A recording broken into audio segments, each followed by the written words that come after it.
el tema de síndromes pleuropulmonares. ¿Sí se me escucha bien? Sí. Sí, gracias. Sí, compañera.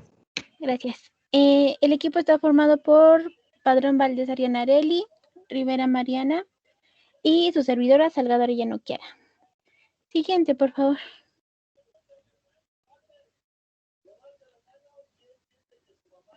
Bueno, esta es la tabla de contenidos, el cual los dividiremos de acuerdo a su clasificación, que igual veremos más adelante. Siguiente, por favor.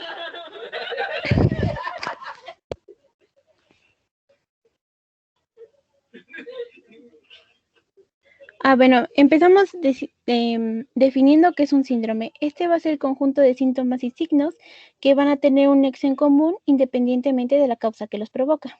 Los síndromes pleuropulmonares se van a clasificar de acuerdo a, como dice su nombre, a pulmonares y pleurales. Los pulmonares vamos a encontrar como la condensación, atelectasia, la rarefacción y el síndrome cavitario.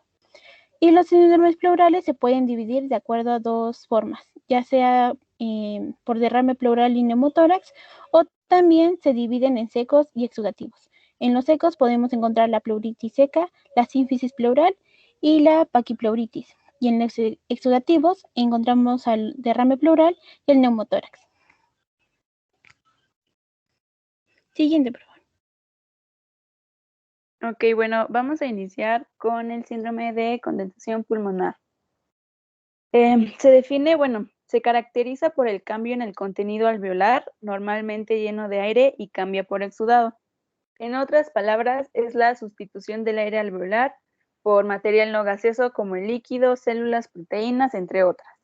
La siguiente, por favor, Mara. Y ok, bueno, aquí tenemos su etiología y tenemos que todo proceso... ¿Sí me escuchan bien? Sí. Ok, gracias.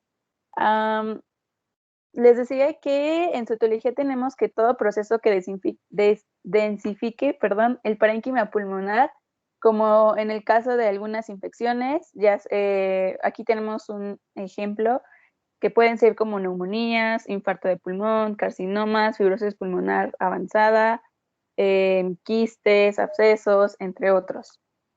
Y bueno, hablando de su fisiopatología, tenemos que el mecanismo fisiopatológico suele ser la inflamación del pulmón que compromete a los alvéolos, con migración de leucocitos polimorfonucleares u otros elementos formes en la sangre al espacio alveolar, junto con líquido exudado del tejido enfermo y microorganismos. Siguiente, por favor. Aquí les puse una tablita de cómo va a ser su exploración física. Y bueno, primeramente tenemos a la inspección. Aquí vamos a encontrar que la movilidad del hemitórax afectado está disminuida por estar alterada su ventilación. Y hay también modificación de las propiedades elásticas del pulmón. En la palpación, aquí se van a llevar a cabo las maniobras de amplexión y amplexación. Y bueno, van a corroborar dicha disminución en la movilidad y las vibraciones vocales estarán aumentadas debido a que en esa parte del pulmón se transmite más vívidamente pues los sonidos. En la percusión vamos a tener que la sonoridad está disminuida o incluso es nula. Y bueno, cuando llega a ver sonoridad, suele ser mate o submate. Y en la auscultación vamos a tener que los ruidos respiratorios van a estar aumentados de intensidad y son audibles en la expiración. Algunas veces van a ser acompañadas de un soplo tubárico, que es un sonido que se asemeja el paso del aire a través como de un tubo. Y bueno, también puede llegar a haber fenómenos agregados, como es el ejemplo de los estertores. Siguiente, por favor. Y bueno, aquí vamos a tener su cuadro clínico, que consiste en el dolor torácico, disnea, tos, fiebre, taquipnea, taquicardia, y bueno, dice también que llega a haber insuficiencia respiratoria, pero esos ya son en situaciones muy graves. Siguiente, por favor. Y bueno, aquí vamos a tener a los hallazgos radiológicos. Aquí se tiene que, o bueno, se dice que la opacidad que tiende a ser homogénea es de los bordes más o menos bien limitados y bueno, rara vez llegan a ser definidos y pues tienen nitidez y precisión en el tamaño y el grado de densidad, van a depender del número de sacos celulares que van a ser afectados. Siguiente, por favor. Siguiente. Ok, bueno, voy a continuar con lo que es atelectasia. Em, siguiente, por favor. Ok, bueno, vamos con su definición. La palabra atelectasia procede de dos palabras griegas, ateles, que significa imperfecto, y ekatis, que significa expansión. Por lo tanto, el término de atelectasia significa expansión imperfecta, y esta se utiliza para describir la expansión incompleta de un pulmón o del tejido pulmonar. Bueno, tenemos que es el colapso de una parte periférica del pulmón, ya sea segmentaria o lobar o del todo, bueno, incluso puede ser de todo el pulmón, debido a la obstrucción de la vía aérea en bronquios o bronquiolos, provocando, bueno, esto es provocado, por una respiración que es muy superficial, que pues esta lo que hace es que impide que haya el intercambio gaseoso debido a lo que ya mencioné, que hay una obstrucción bronquial y el aire pues no puede fluir bien al tejido pulmonar. Siguiente, por favor. Ok, bueno, aquí tenemos varios mecanismos asociados a una serie de enfermedades pulmonares y, mm, y que, bueno, pueden ser, bueno, pueden provocar estos la atelectasia. Tenemos el primero que va asociado a enfermedades pulmonares, que es la obstrucción de la luz bronquial y también el aumento de la tensión superficial del líquido que reviste el aparato respiratorio y los alveolos. Y por otra parte tenemos las causas extrapulmonares, que vienen siendo la comprensión de vías respiratorias y tejido pulmonar desde el exterior del pulmón, la debilidad de músculos respiratorios debido a enfermedades neuromusculares. Igual más adelante vamos a explicarles las otras enfermedades. Siguiente, por favor. Y, ok, tenemos que hay atelectasia, perdón, por compresión y adhesiva. Y bueno, la que es por compresión nos va a dar neumotórax, derrame pleural, tumores intratorácicos, neumatocele, tensión, adenopatías y malformaciones congénitas. Igual de las primeras se las vamos a explicar ya más a fondo. Y bueno, también tenemos la atelectasia adhesiva, que nos puede dar síndrome de dificultad respiratoria 1 y 2. Siguiente, por favor. Bueno, aquí también tenemos que la atelectasia, siguiente, por favor, em, es debida a diferentes enfermedades pulmonares o extrapulmonares, por lo que más de una enfermedad, más que una enfermedad en sí, es una manifestación de una patología pulmonar subyacente. Y bueno, como ya lo habíamos mencionado, es una obstrucción de las vías aéreas, bronquios o bronquiolos, o por presión de la parte externa del pulmón. Bueno, se dice también que otro tipo de atelectasia pulmonar se le llama neumotórax, y bueno, este se produce cuando el aire se escapa de los pulmones. No, una antes, por favor. Ok. Bueno, hablando de fisiopatología, la causa más habitual de la atelectasia secundaria es el colapso del tejido pulmonar normal por una obstrucción o por una compresión de la luz bronquial. Y bueno, la oclusión de la luz bronquial lo que va a provocar principalmente es un atrapamiento aéreo en el tejido pulmonar al bronquio que pues está ocluido. Entonces ese aire atrapado se absorbe de manera gradual, originando la atelectasia. Y bueno, la solubilidad de los gases atrapados determina la velocidad de la absorción y el tejido atelectásico está regulada por el aumento de resistencias vasculares por la vasoconstricción hipóxica de los vasos pulmonares secundaria a la oclusión de la luz bronquial. Y bueno, la inflamación de las vías respiratorias aumenta las secreciones bronquiales. Esta provoca un edema de la mucosa y bueno, se contrae el músculo bronquial y se destruye el epitelio bronquial con la, bueno, o sea, sí, se destruye el epitelio bronquial y bueno, lo que va a traer es la reducción de la función ciliar. Y esto lo que va a hacer es reducir el moco en la luz de los bronquios.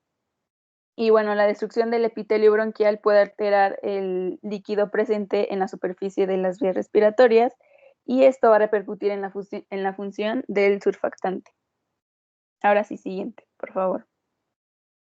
Ok, vamos a tener su cuadro clínico. Todos los signos y los síntomas van a depender de los lóbulos que están afectados. Y también va a ser importante pues ver la edad del paciente. Vamos a tener que va a haber una disminución en la saturación de oxígeno, disminución de la expansión torácica en el lado afectado, matidez a la percusión y vamos a tener ruidos respiratorios disminuidos o que están ausentes. Y bueno, si la atelectasia es parcial o si la obstrucción de la vía respiratoria no es completa, se pueden escuchar algunos crepitantes durante la inspiración y la expiración. Siguiente, por favor. Y bueno, aquí igual les puse una tablita sobre su exploración física. Y bueno, vamos a tener que la inspección, va a haber una retracción torácica, vamos a tener taquipnea, una respiración superficial, vamos a tener movilidad torácica disminuida del lado que va a estar afectado, mientras que en la palpación van a ver las vibraciones vocales que van a estar disminuidas y en ocasiones el látex se va a poder palpar. Y en la percusión vamos a tener que va a ser de tipo mate o submate, mientras que en la auscultación, pues los ruidos respiratorios casi no se van a escuchar debido a que son amortiguados por pues, la obstrucción que tenemos. Siguiente, por favor. Y bueno, aquí está una radiografía de tórax. Y bueno, podemos encontrar algunas características en la imagen como la desviación de la tráquea hacia el lado que está afectado y también vamos a tener obviamente disminución del tamaño del pulmón por la causa del colapso y también se va a encontrar la disminución del espacio intercostal y algo que igual me llamó la atención es que las costillas, si se fijan, van a estar más como horizontales, o sea, como rectas, por así decirlo, no como normalmente deben de ir. Siguiente, por favor. Y bueno, vamos a tener algunos signos en la radiografía. Vamos a tener que va a haber un aumento de la densidad radiológica en la zona afectada. Vamos a tener también que hay un desplazamiento de la cisura adyacente hacia la zona afectada. Incluso va a haber una elevación del hemidiafragma en la atelectasia de lóbulos basales y el enfisema compensador del parénquima pulmonar, pues no afectado. Siguiente, por favor.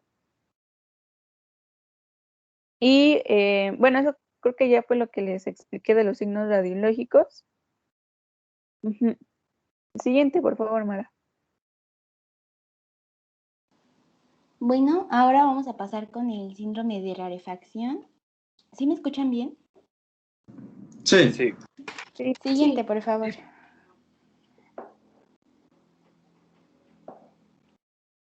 El síndrome de rarefacción pulmonar va a ser el conjunto de signos y síntomas que se van a integrar en pacientes que cursan con un enfisema pulmonar. Este se va a caracterizar por la dilatación permanente de los alvéolos con atrofia de sus paredes y va a haber pérdida de la elasticidad. Siguiente, por favor. En la fisiopatología vamos a tener que el paciente va a estar expuesto a una inhalación de humo o a una sustancia que va a irritar los bronquios o bronquiolos. Esto va a llevar a diferentes cosas. Puede ser a una infección crónica, a un edema bronquiolar o a que no se elimine el moco de la vía aérea. Esto va a causar una acumulación de fagocitos y macrófagos alveolares, llevando a una obstrucción bronquiolar crónica. Y todo esto va a llevar a la destrucción del 50 al 80% de los tabiques alveolares, llevando así a una pérdida de elasticidad y terminando con el síndrome de rarefacción. Siguiente, por favor. En el cuadro clínico, los síntomas pueden ser generalizados. Vamos a tener pacientes con disnea, cianosis en labios, lóbulos de la nariz y de las orejas. También pueden presentar varicosidades lineales rojizas y tos productiva. Siguiente, por favor.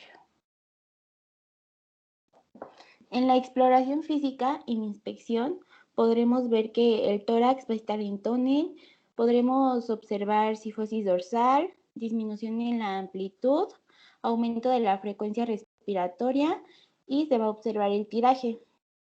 Siguiente, por favor. En la palpación podremos observar hipoquinesia, vibraciones vocales disminuidas, el choque de la punta cardíaca y un descenso en el hemidiafragma. Siguiente, por favor. En la percusión va a haber mayor resonancia y aquí vamos a poder comprobar que el descenso de los hemidiafragmas y su poca movilidad. Siguiente, por favor. Por último, en la auscultación vamos a poder observar que el frémito vocal, la voz y los ruidos respiratorios van a estar disminuidos o ausentes. Esto por el aire contenido en los pulmones y por esto se va a transmitir más las vibraciones. También va a haber ausencia de la cualidad del murmullo vesicular y pueden existir estertores roncantes o sibilantes por las secreciones bronquiales que va a haber. Siguiente, por favor. En la radiografía, los campos pulmonares se van a mostrar más grandes y con una claridad exagerada. Las costillas van a estar horizontales y los espacios intercostales ensanchados. En la radiografía de la derecha se observa más que el corazón está alargado y en forma de gota. Y el diafragma va a estar descendido, aplanado y horizontal. Y los senos costofrénicos y cardiofrénicos van a estar abiertos y con poca movilidad. Siguiente, por favor. Y ahora vamos a pasar con el último síndrome pulmonar, que es el síndrome cavitario. Siguiente, por favor. Vamos a empezar con la definición y la cavitación va a ser una zona definida de pérdida del parénquima. Esta va a estar limitada por una pared y va a estar rellena de aire o de líquido. Una cavidad va a ser definida como el espacio lleno de aire dentro de una zona pulmonar de consolidación, de una masa o de un nódulo. Siguiente, por favor. En su etiología vamos a tener diversas causas. La primera puede ser tuberculosis causada por Mycobacterium tuberculosis. La segunda puede ser quistes congénitos como quistes broncogénicos o quistes alveolares. También puede ser por bronquiectasias, carcinoma broncógeno o abscesos pulmonares. Siguiente, por favor.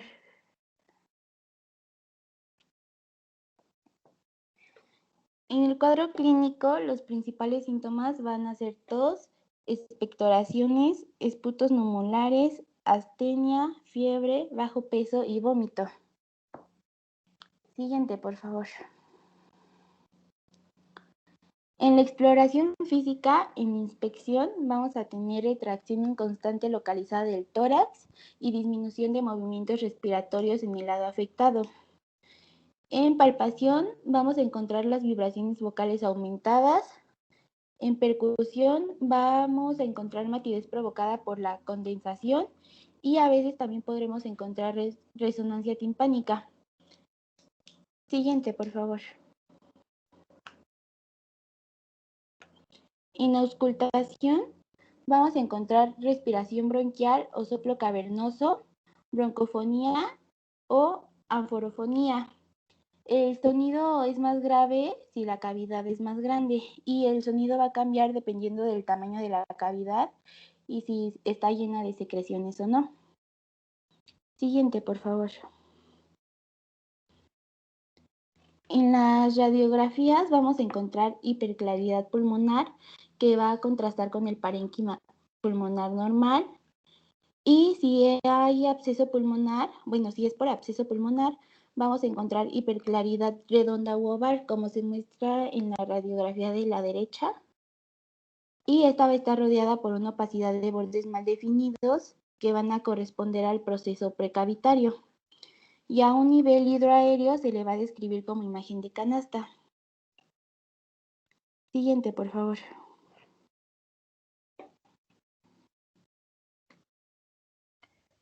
Bueno, ya iniciamos con los síndromes pleurales. ¿Hasta aquí no tienen ninguna duda de los síndromes pulmonares?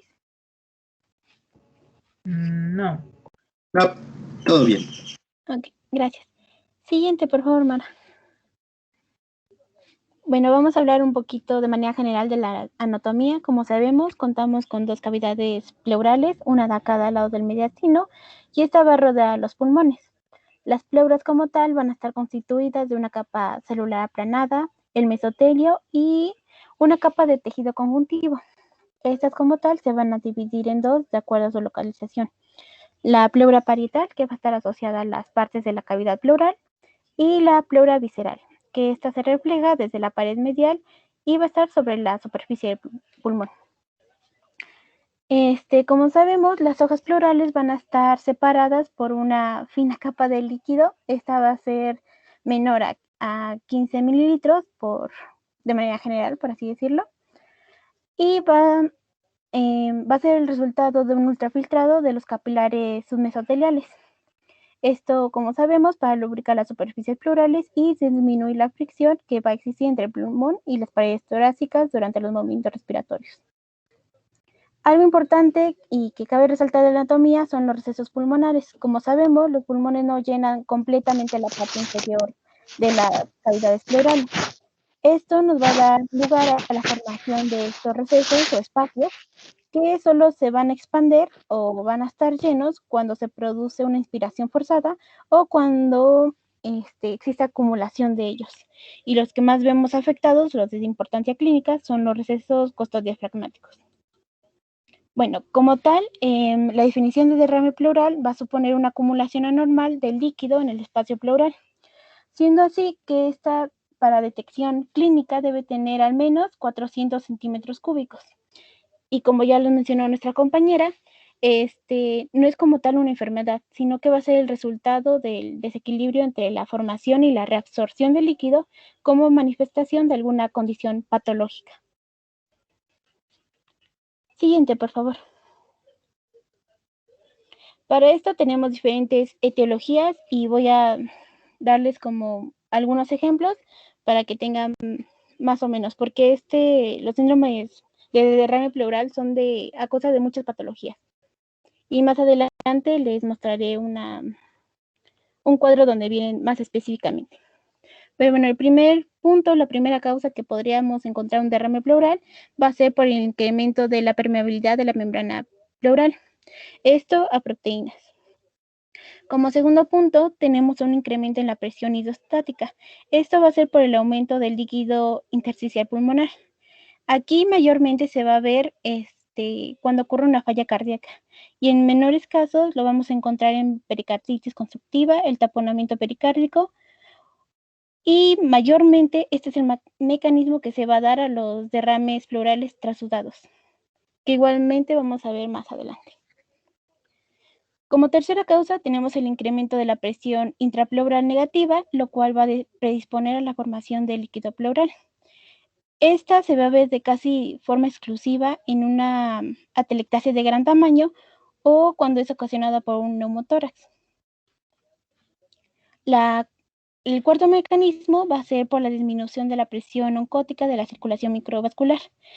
Este nos dice la bibliografía que no va a ser tan usual porque el pulmón tiene una gran capacidad para la reabsorción de la circulación linfática, pero que si se llegara a manifestar son más por los mecanismos de los derrames pleurales secundarios a hipoalbuminemia, como serían los síndromes nefróticos, la desnutrición o incluso las hepatopatías crónicas.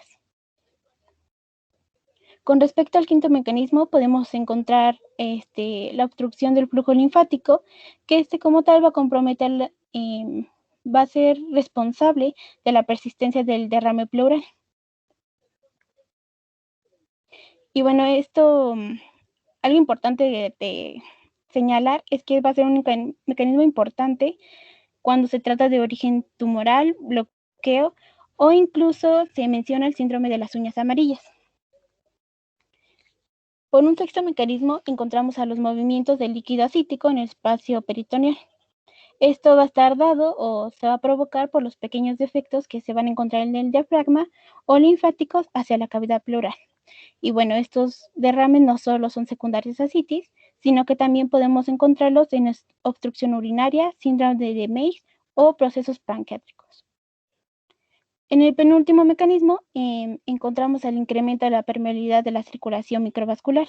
Esto va a estar dado por mediadores inflamatorios, y aquí lo que va a pasar es que el líquido y las proteínas van a escapar a través del pulmón y de la superficie visceral hacia el espacio pleural. Aquí mayormente encontramos a las patologías como la neumonía tuberculosa, la colangitis y el síndrome de Drechsler. Y ya por último, o el último mecanismo que se menciona, es la separación como tal de las superficies pleurales. Siguiente, por favor. Y bueno, como ya les he estado mencionando, hay una cierta clasificación de estos derrames que los vamos a encontrar como exudado y trasudado. Los exudados se van a presentar de manera, mayor frecuencia unilaterales, y esto se debe cuando la superficie pleural o la permeabilidad, incluso la reabsorción linfática, están alteradas. Con respecto al trasudado, nos dice que usualmente es bilateral a comparación del exudado, y esta se va a presentar cuando el balance de las fuerzas isostáticas son alteradas a favor de la acumulación de líquido pleural. Aquí es importante recalcar que la permeabilidad de los capilares... ¿Sí? ¿Tienen alguna duda? ¿O ya nos escucha? Sí se escucha. Creo que alguien prendió su micrófono por accidente. Sí, como que alguien tiene prendido el micro. Ok. ¿Hasta aquí no tiene ninguna duda? ¿O voy muy rápido? No hay dudas. Ok. Sí, lo que le estaba diciendo es de que la permeabilidad aquí en los trasudados va a estar normal, ya que el endotelio de los capilares pleurales va a estar intacto y se va a conservar su capacidad para retener las proteínas plasmáticas dentro del compartimiento vascular. Y bueno, la tabla que viene del lado inferior izquierdo vienen las causas del derrame tipo trasudado y las de tipo exudado. Aquí las dividen en causas frecuentes, menos frecuentes y causas raras. Y bueno, como ven, estas van a ser a consecuencia de diferentes patologías, y ya cuando vean la presentación pueden leerlo a más detalle. Siguiente, por favor.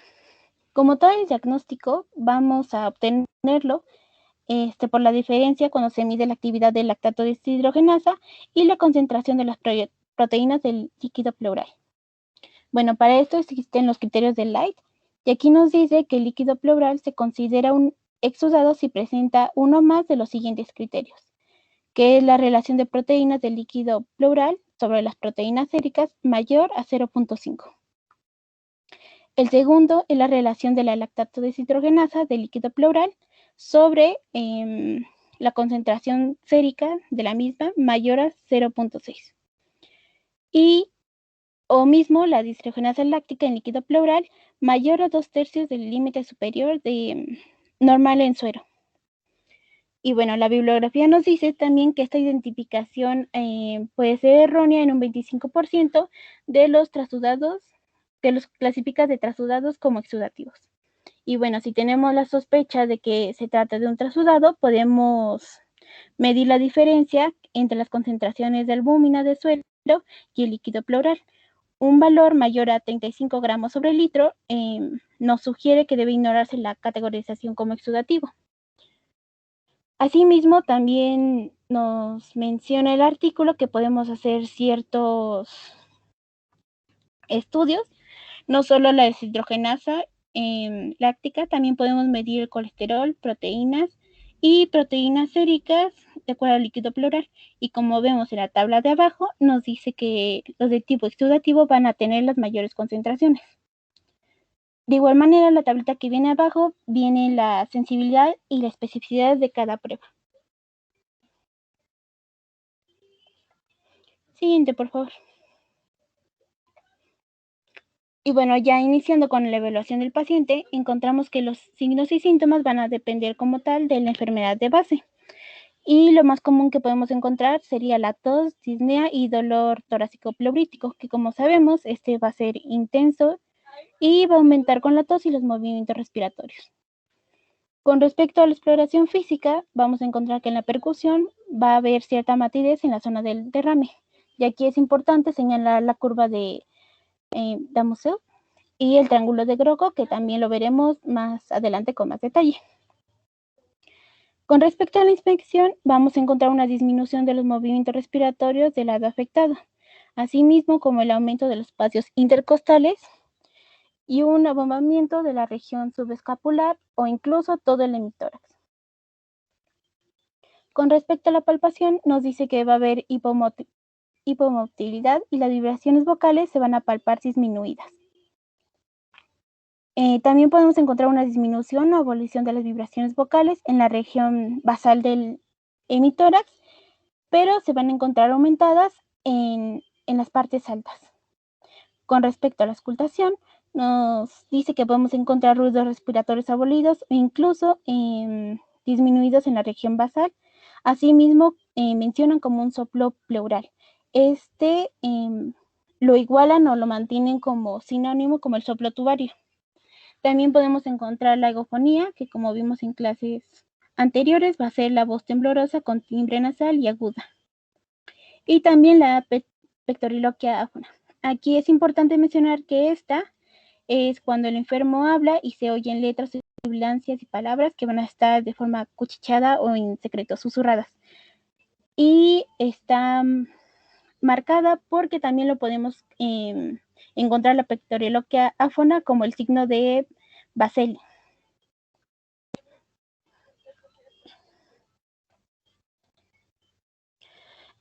Algo importante y que cabe resaltar es de que en los derrames el límite superior de estos va a estar separado de la zona con solubilidad absoluta.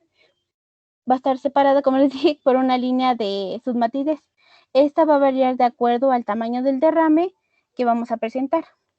De esta manera nos dicen que de pequeños derrames vamos a encontrar una línea horizontal, en medianos derrames una línea curva parabólica y en los grandes derrames en la combinación de estos o solo una línea horizontal de acuerdo a su auscultación.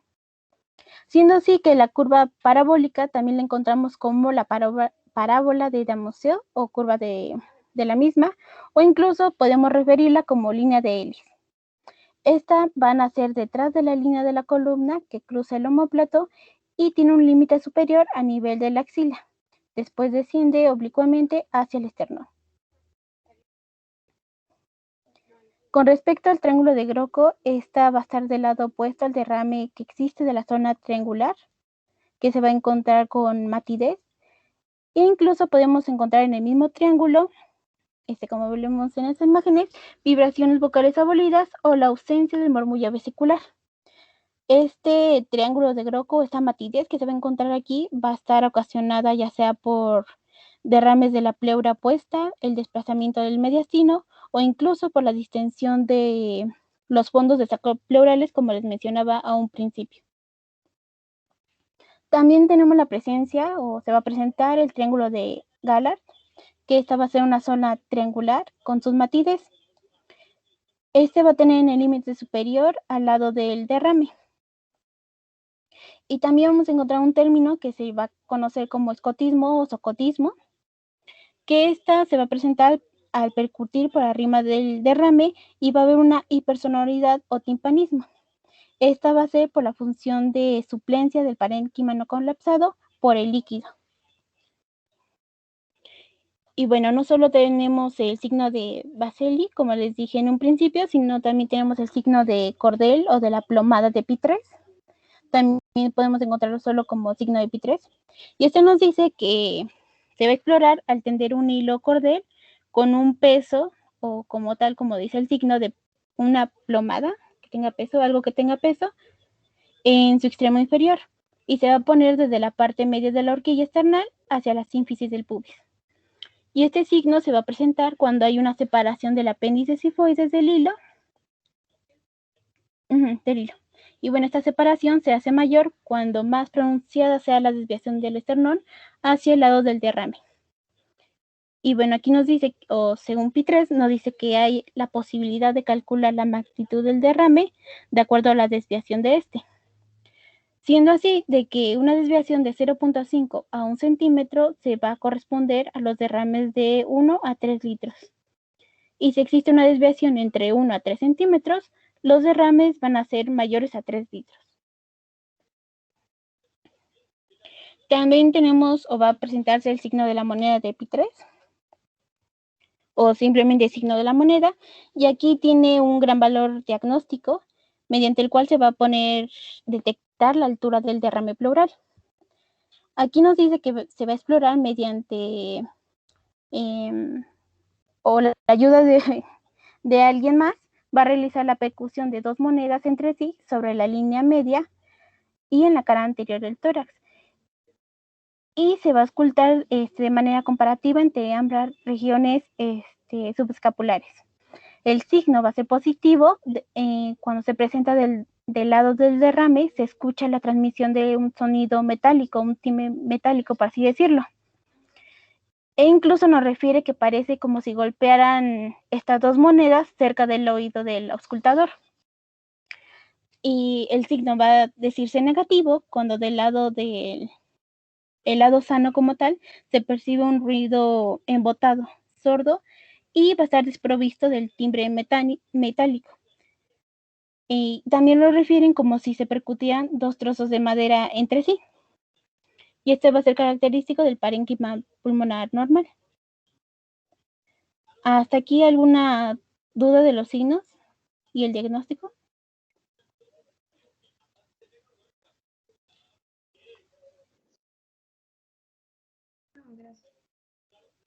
No, muchas No, gracias. compañera, Te gracias. contestan.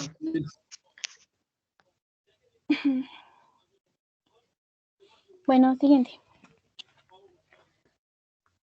Bueno, en los signos radiológicos, aquí lo que nos va a servir más es la posterior anterior y lateral del tórax, donde vamos a ver una opacidad originada por el líquido y que se va a delimitar en su nivel superior con el pulmón o con una línea nítida que va a alcanzar mayor altura en la región axilar y que va a descender con un contorno redondeado hacia el diafragma. Esta imagen va a también conocerse como la línea de Damuser, que lo podemos ver en la imagen superior derecha, que esta se va a tratar de un derrame pleural izquierdo y la línea punteada que vemos va a ser la línea que ya les había mencionado.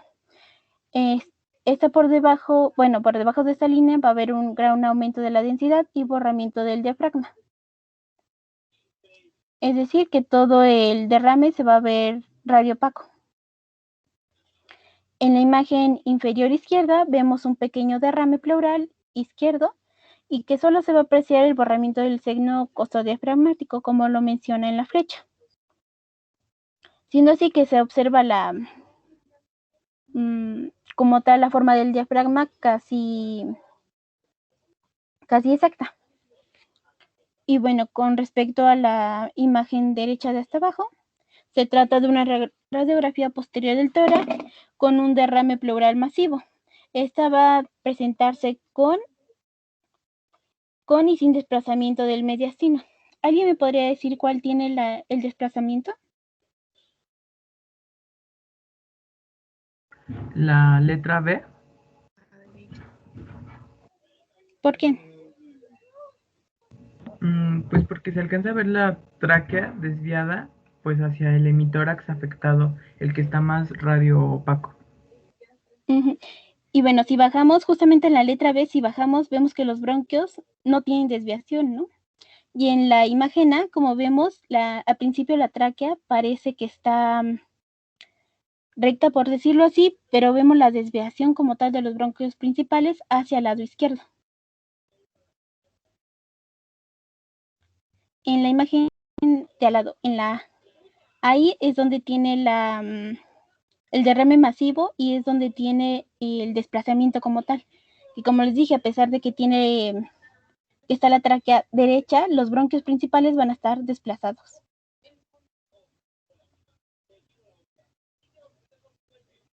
Siguiente, por favor. Y bueno, de acuerdo a la radiografía, también podemos hacer, o nos menciona la guía de práctica clínica, que podemos hacer la medición del tamaño del derrame pleural. Esto es de acuerdo a los criterios que se muestra, tanto en leve, moderado y severo. Y bueno, esta tabla pueden verla con más calma ya una vez que les pasemos la presentación.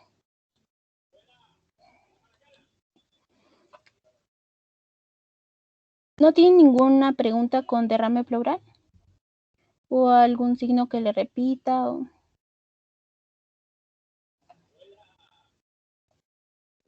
No, muchas gracias.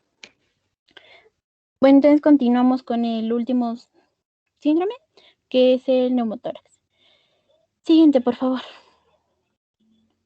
Esto como tal se define como la presencia de gas en el espacio pleural, que puede ocurrir ya sea por acumulación de los espacios alveolares y pleural, o por una presencia de un organismo productor de gas en el mismo espacio, o incluso por la comunicación directa entre la atmósfera y el espacio pleural. Y bueno, lo que va a pasar aquí es que la entrada de aire es favorecida por la presión intrapleural negativa. Esto nos va a provocar la presión que se iguale con la atmósfera y se produzca el colapso pulmonar. Como vemos en la radiografía, ese se trata de un neumotórax izquierdo y lo que muestran las flechitas va a ser el borde del pulmón. Y donde están justamente lo que está señalando las flechitas va a ser una línea tenue y afuera de esta se va a observar que no se aprecia la vascularización. Esta va a ser el signo radiológico importante y en la imagen B, como está el puntero ahí, va a presentarse como tal la línea de interfaz entre el pulmón y el aire libre de la cavidad pulmonar. Entonces, del lado derecho, justamente en esta imagen, vamos a tener a todo el aire y lo que está después de la línea o adentro de la línea va a ser lo que resta del pulmón, o sea, el pulmón colapsado. Bueno, también podemos clasificar el neumotórax según el grado de colapso pulmonar o el volumen de aire acumulado. Siendo así el ligero, vamos a encontrar un tamaño menor a 20%, el moderado se considera de 20 a 40% y el masivo es mayor al 40%. Y bueno, como veremos más adelante, también se puede clasificar de manera espontánea y adquirida. En la espontánea va a ser primaria y secundaria, y en la adquirida va a ser traumático o diatrógeno. Siguiente, por favor. Bueno, como vimos, en neumotórax espontánea se va a producir sin antecedente de traumatismo torácico. Y el primario vamos a encontrar que surge de una ausencia de una neumopatía subyacente. Esto se va a provocar por la ruptura de un pequeño volumen o un espacio que también podemos referirlos o se refiere como vesículas, ampollas, bulas, bleps o incluso burbujas. Y estas van a estar llenos de aire y se van a situar inmediatamente por debajo de la pleura visceral. Este nos refiere a la bibliografía que se presenta casi de manera exclusiva en fumadores es decir, con una neumopatía subclínica. Y el 50% de estos van a tener cierta recurrencia. Y las manifestaciones clínicas que podemos encontrar es, bueno, lo que nos refiere es de que no se van a correlacionar bien con el tamaño del neumotórax, pero incluso así, estas podrían ser mínimas o ausentes y van a ser las mismas que el neumotórax secundario. Y bueno, se va a relacionar más con anomalías del pulmón preexistente y mayormente se va a dar en EPOC. Y lo que vamos a encontrar aquí es que va a haber dolor torácico súbito, ipsilateral de tipo pleurítico, así como tos irritativa y disnea de presentación repetitiva. Siguiente, por favor. Bueno, ahí en el cuadrito de abajo nos mencionan las causas de neumotórax espontáneo, que pueden ser por enfermedades congénitas, infecciones pleuropulmonares, neuropatías, enfermedades broncopulmonares obstructivas, así como fármacos, entre otros, pero no lo vamos a leer de manera general porque nos tardaríamos mucho tiempo. Ahora, señora, gracias. Bueno, con respecto al neumotórax traumático, como se lee, se debe a unas lesiones torácicas que pueden ser penetrantes o no. Estas van a ser como contusiones del parénquima pulmonar o lesiones de la vía aérea por desaceleración. Y bueno, aquí el tratamiento que se nos da de manera general es que es por toracostomía con drenaje, excepto cuando las lesiones sean muy pequeñas. Y bueno, aquí en los neumotórax traumáticos también encontramos el neumotórax de nitrógeno, que es un tipo de neumotórax, como ya les dije, traumático. Y este se va a tratar más con aspiración con aguja transtorácica. Bueno, no se va a tratar, va a ser por a consecuencia de una aspiración con aguja transtorácica o por toracocentesis o incluso la inserción de catéteres intravenosos centrales.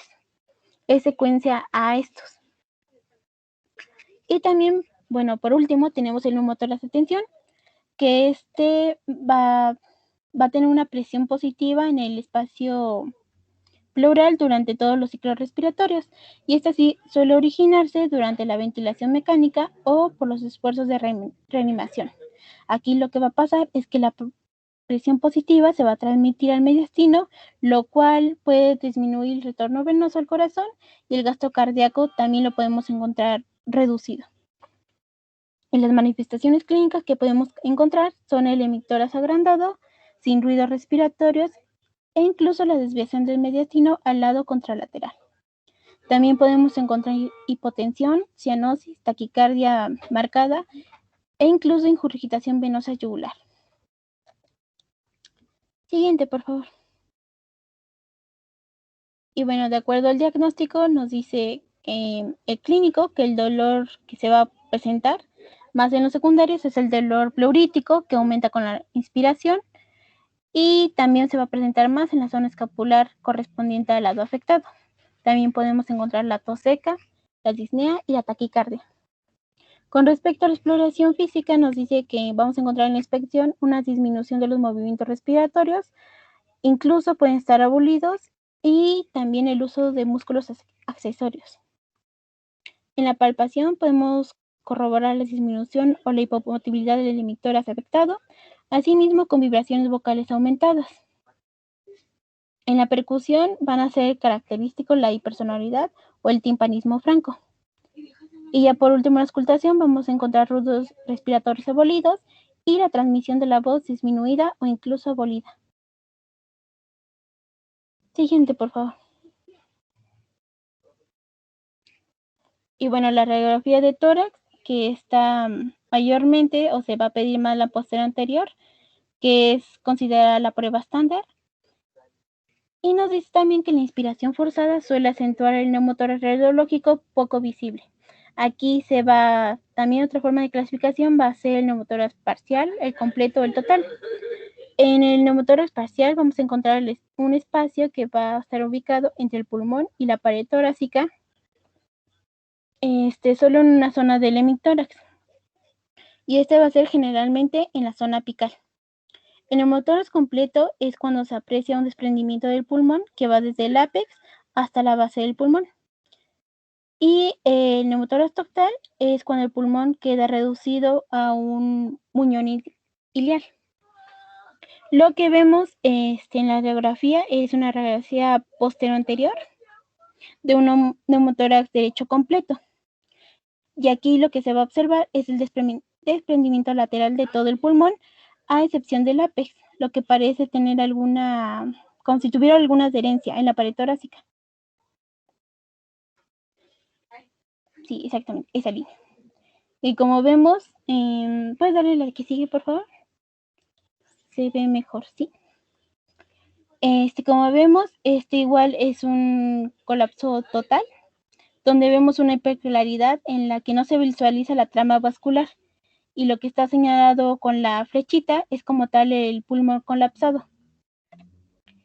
Y bueno, la diferencia que vamos a tener, que ya les había mencionado en un principio, es de que no se va a visualizar esta trama vascular como vemos del lado izquierdo, que se ven incluso líneas o puntitos, y del otro lado se ve totalmente la imagen radiolúcida. Sí.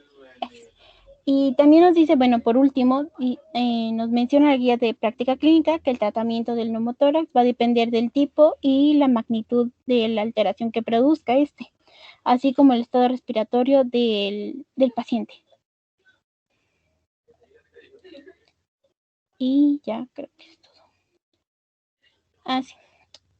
Hasta el final colocamos unas pequeñas tablitas donde viene de manera resumida los síndromes pleuropulmonares, así como en dónde se manifiesta, qué lo produce y qué signos y síntomas vamos a encontrar a la exploración de cada síndrome que mencionamos anteriormente.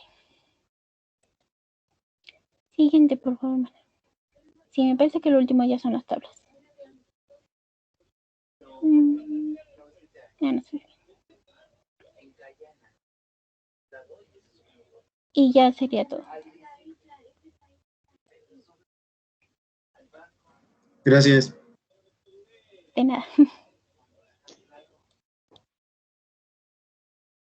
¿Alguna pregunta?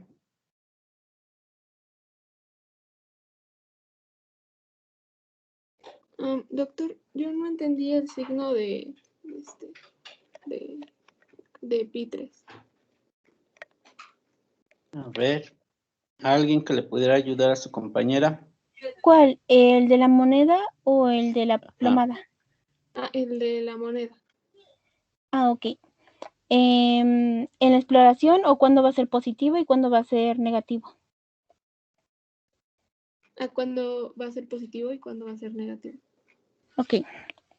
El signo va a ser positivo cuando del lado del derrame se va a presentar como un signo metálico, como si estuvieras literalmente percutiendo las monedas cerca de tu oído. ¿Ok? Y el signo es negativo cuando no escuchas este sonido y vas a escuchar más como un sonido sordo, como si estuvieras golpeando dos trozos de madera, o incluso lo mencionan como si estuvieras golpeando la puerta. Ese sonido que hace al tocar madera, por así decirlo, es cuando el signo va a ser negativo. Y positivo es cuando escuchas las dos monedas que van a estar percutiendo entre sí. No sé si te quedó más claro.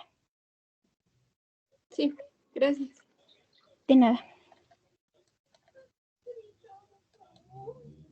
¿Sí quedó claro? Sí, es que no entendía cuándo era positivo y cuándo era negativo. Pero ya. Sí, positivo. Cuando vas a escuchar la transmisión como un timbre metálico, ¿no? Sobre el lado donde se encuentra el derrame. Y sobre el lado sano vas a escuchar, como mencionó tu compañera, como si estuvieras percutiendo dos trozos de madera. Ajá. Ese es el de la moneda de P3, ¿no? Y el otro, que le conocen luego como nivel de P3, ajá, ¿qué van a encontrar aquí? O plomada de P3, porque es como lo llegan a encontrar también. ¿Qué va a pasar aquí? El abombamiento del tórax. Entonces, ¿qué va a pasar? ¿Hacia dónde se va a ir? Hacia el ¿Hacia dónde va la desviación? afectado. ¿Mande? Hacia el lado afectado, ¿no? Ajá. Entonces, estos es el de la plomada y el de la moneda de Pitrex, ¿no? ¿Quedó un poquito más claro? ¿O todavía nos llegamos a equivocar ahí? Sí, ya ¿Sí quedó claro? Sí, doctor, gracias. Sí. ¿Y el de Baseli cuál es? Pectoriloquia áfona. Ajá, con la pectoriloquia áfona. Si se acuerdan, ahorita pues estamos viendo todo lo que se vio en la primera clase, ¿no? En donde ya van a estar integrando lo de la percusión, la palpación, ajá, la auscultación, ajá, y empiezan a integrar sus síndromes pleuropulmonares, ajá. ¿Por qué son síndromes? Porque tienen un mismo mecanismo fisiopatológico, pero que puede ser dado por otras enfermedades. Bueno, Es yo que tengo otra definición. porque es el Ajá. conjunto de signos y síntomas. Signos y síntomas, ajá. Estos síndromes pleuropulmonares se realizaron antes porque no teníamos tampoco los apoyos de gabinete como ya se tienen ahorita, ajá, o radiológicos. Antes estos signos nada más, o estos síndromes eran clínicos. Actualmente pues ya se pueden apoyar a través de radiografías, de tomografías, de ciertas cosas. Entonces, por ser un poquito más clínicos, se llegaron a realizar estos síndromes, ¿no? Tenemos los que ya llamaron los síndromes pulmonares y los síndromes pleurales, ¿no? De los síndromes pulmonares, ¿cuáles tenemos? Condensación. De condensación, atelectasia, rarefacción y cavitario. Y cavitación o cavitario, ajá. ¿A qué se debe el síndrome de condensación pulmonar? Puede ser por infección y... No escuché. A la sustitución del aire por cualquier cosa como tejido, agua, moco. Agua. ¿Seguro que agua? No, No, bueno, porque si creo. ya tenemos agua, ya nos estaremos yendo a un ¿qué? A un derrame. ¿Y el derrame dónde se encuentra? Pleura. En el pleural.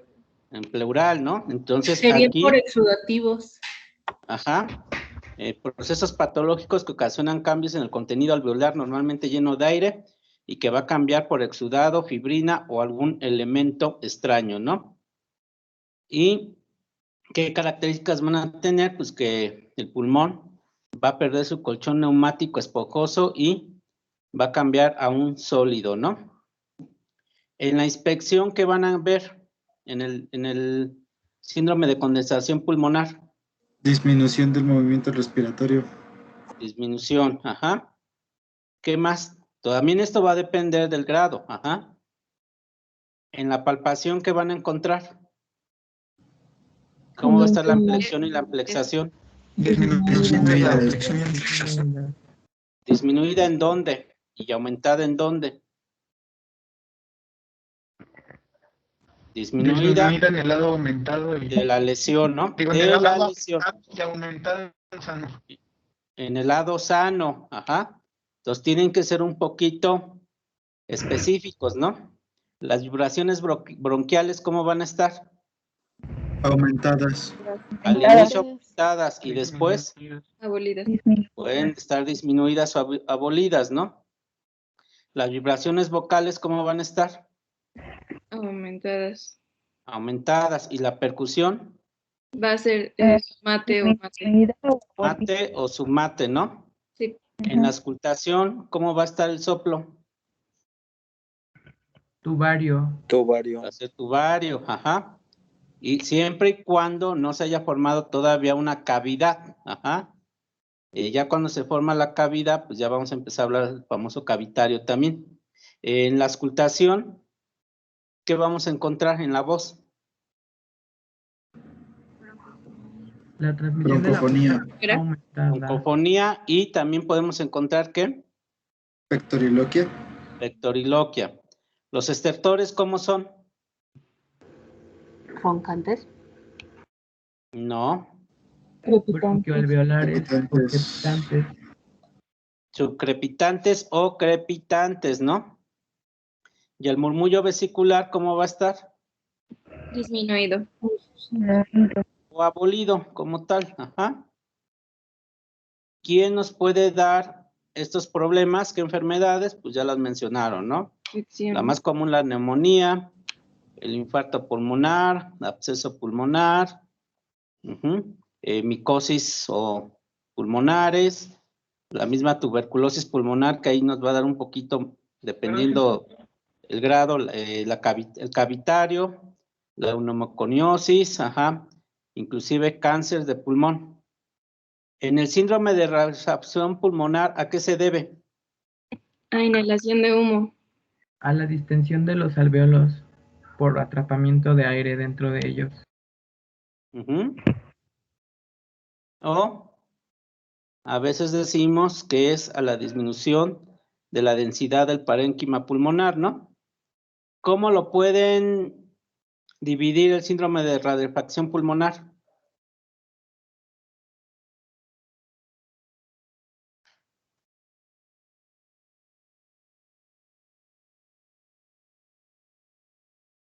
¿Alguien por ahí? ¿Nadie?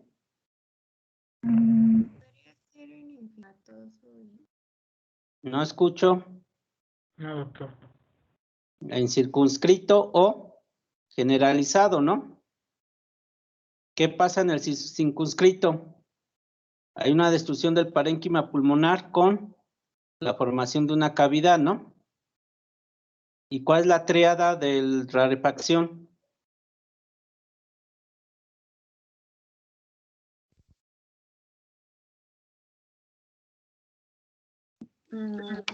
¿Soplo qué? Cavitario, ¿no? Ajá. ¿Estertores qué? Gargoteo, pectoriloquia. Subcrepitantes. Y ajá. Bueno, ya me adelanté un poquito. Continúa. Bueno, según yo es soplo cavitario, gargoteo y pectoriloquia áfona. Áfona, ajá. Aquí en este caso encontraste como gargoteo. Vas a encontrar igual estertores subcrepitantes o ruidos secos. Ajá. ¿Cómo van a estar las vibraciones vocales? Disminuidas. Ajá. ¿Y qué vamos a encontrar? Los ruidos respiratorios, ¿cómo van a estar? También disminuidas. Disminuidos, ajá. ¿Y cómo vas a encontrar ay, se me fue el nombre. Cuando golpeamos. ¿La percusión? Ajá. Aumentada.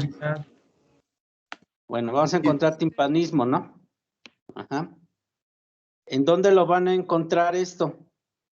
Pues en abscesos pulmonares, ¿no? En algunos quistes pulmonares, ajá. Como tal, igual en la tuberculosis, en las bronquiectasias, en la micosis, en algunas micosis pulmonares, ¿no? Y el difuso, ahí sí, es el enfisema pulmonar, ¿no?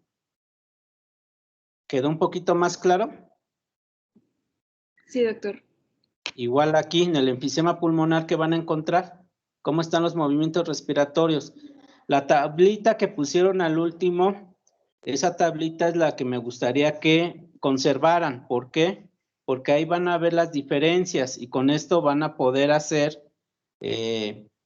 las diferencias, ajá. Entonces, aquí en el enfisema, ¿cómo están los movimientos respiratorios? Disminuidos, ¿no? Las vibraciones vocales Bien. disminuidas, ¿no? La transmisión de la voz Disminuidos. disminuida. Ajá. En la percusión, ¿qué vamos a tener? Timpánico. Timpánico. Timpánico o aquí en este caso es aire. Ajá. Hiperclaro pulmonar. Hiperclaro pulmonar o hipersonoridad, ¿no? Ajá. ¿Cómo van a estar aquí los estertores? Pues aquí pueden ser roncantes, silbantes, Sibilancias. Ajá, puede haber sibilancias. La expiración, ¿cómo va a estar? Prolongada. Prolongada, ajá. Entonces van más o menos, vean la diferencia contra el que te va a hacer circunscrito y con el que va a ser difuso, ¿no? El síndrome de atelectasia, ¿a qué se debe? A una obstrucción bronquial. Ajá. Es ¿Qué una pasa aquí? Es una manifestación de alguna enfermedad y hay un colapso pulmonar. Ahí sí llegaron a ver, antes también se le conocía como ¿qué? Aneumatosis, ¿no? Por ahí van a encontrar alguna literatura que se los va a manejar como aneumatosis, ¿no? O pulmón fetal, ¿no? Ajá. Por si lo llegaron a ver. Y entonces, pues vamos a tener atelectasia, pues significa ausencia de dilatación distal, ¿no? ¿Qué vamos a tener en este síndrome? En la inspección hay movimientos respiratorios disminuidos en el hemitórax afectado. Ajá. En la palpación, pues también están los movimientos respiratorios disminuidos, la ampliación y la amplexación también están disminuidas en el hemitórax afectado. El lápex se desvía hacia el lado afectado y las vibraciones vocales también están disminuidas. O abolidas, ¿no? Que no van a escuchar nada, está completamente colapsado, ¿no? ¿Qué vamos a encontrar a la percusión? A la percusión se puede escuchar un sonido mate o submate, o de plano Submate, estar abolido. En la auscultación, ruidos respiratorios disminuidos y la transmisión de las vibraciones vocales también pues va a estar disminuida. Y bueno, como fenómenos agregados encontré que puede haber tiraje intercostal y pues ya como tal datos de dificultad respiratoria. Ajá. Ahora, vámonos a los síndromes pleurales. Algunos pues los van a encontrar como neumotórax e hidroneumotórax, ¿no? A mí me gusta que los manejen todavía más como secos o exudativos, ¿no? Y en los secos, pues, ¿qué vamos a tener? La pleuritis seca, la sínfisis pleural y la paquipleuritis, ¿no? Y en los exudativos, pues ya está el derrame pleural y el neumotórax, ¿no? ¿A qué se debe la pleuritis?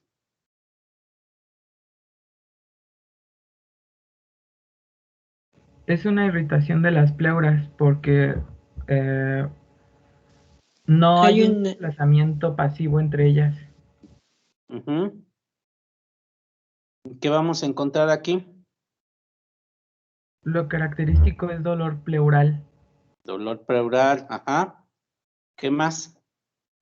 Que va a ser que de costado, ¿no? Es la característica. Es intenso, transfictivo, disminuye la movilidad, se exagera con los movimientos, ajá. No se modifica con la tos, ¿no? La sínfisis pleural, ¿qué es? Las pleuras se adosan y pues es consecuencia de que la pleura se haya inflamado.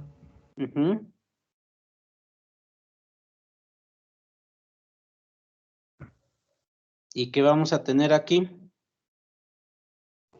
Pues encontré que no hay como tal manifestaciones clínicas, que son como más manifestaciones radiológicas en la radiografía, que pues se va a encontrar la pérdida de los senos costofrénicos y cardiofrénicos. Va a haber una irregularidad en el contorno del diafragma y algo que se llama, o sea, el diafragma va a presentarse festonado, que se llama festón de Maingot, y también puede haber una desviación mediastinal, pues hacia el lado donde esté la sínfisis.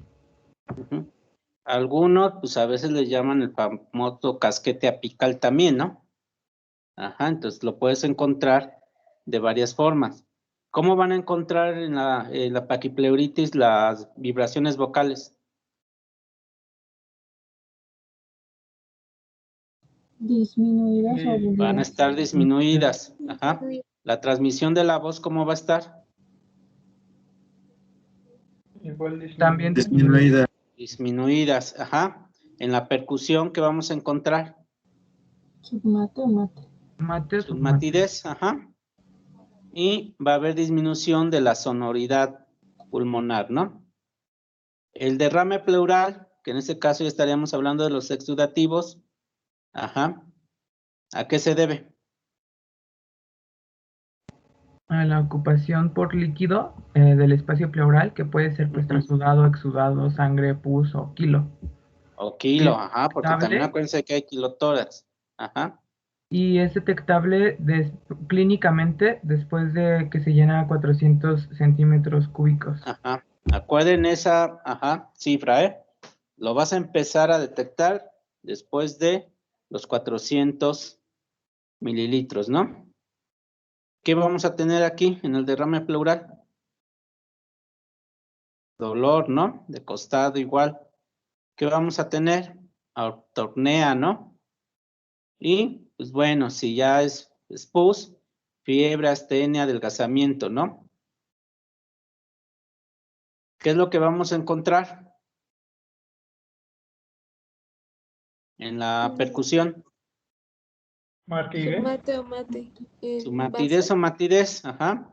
Acuérdense que aquí vamos a encontrar igual el síndrome de la moneda de Pitres, el de Baselli, ajá. Tenemos que trazar la famosa curva de Dodmoncello, ajá. Calcular el triángulo de Grotto, ajá, para empezar a hacer la semiología. Los ruidos, ¿cómo van a estar? Respiratorios. Disminuidos. Abolidos, ajá, o disminuidos, ¿no? Ajá, ¿cómo que qué vamos a tener? Egofonía. Egofonía o Pectoriloquia áfona, ajá. Y pues ya hablamos ahora del neumotórax, ¿no? ¿Cómo van a estar en el neumotórax las vibraciones vocales? Aumentadas. Van a estar aumentadas, Disminuidas, ¿no? disminuidas o abolidas, ¿no? ¿Qué vamos a tener? Hipersonoridad, ¿no? Y ausencia Sí. del ruido respiratorio. Va a estar aumentado el claro pulmonar y vamos a tener timpanismo. Ajá. Ya la clasificación de neumotórax espontáneo, basal, todo lo demás, pues va a depender del grado que lleguemos a ver a través de la radiografía. Ajá. ¿Alguna pregunta hasta aquí? ¿Quedó un poco más claro? Sí, doctor. ¿Sí? Sí. Doctor. Eso. ¿Alguna duda? Ya vieron, ya saben que yo siempre les pregunto que también conozcan los diferentes nombres, porque a veces nada más conocemos un nombre, pero hay diferentes clasificaciones, uno dice una cosa, otro dice otra cosa, entonces a veces les pido que lo vean, ajá. Doctor, Bueno, de todos los síndromes pleuropulmonares, en la condensación pulmonar, ¿las vibraciones vocales son las únicas que van a estar aumentadas? aparentemente sí, ajá. Casi todas van a estar Ok. disminuidas, ajá. ¿Por qué? Porque estás haciendo como una caja de amplitud, por eso es que incrementan las vibraciones vocales.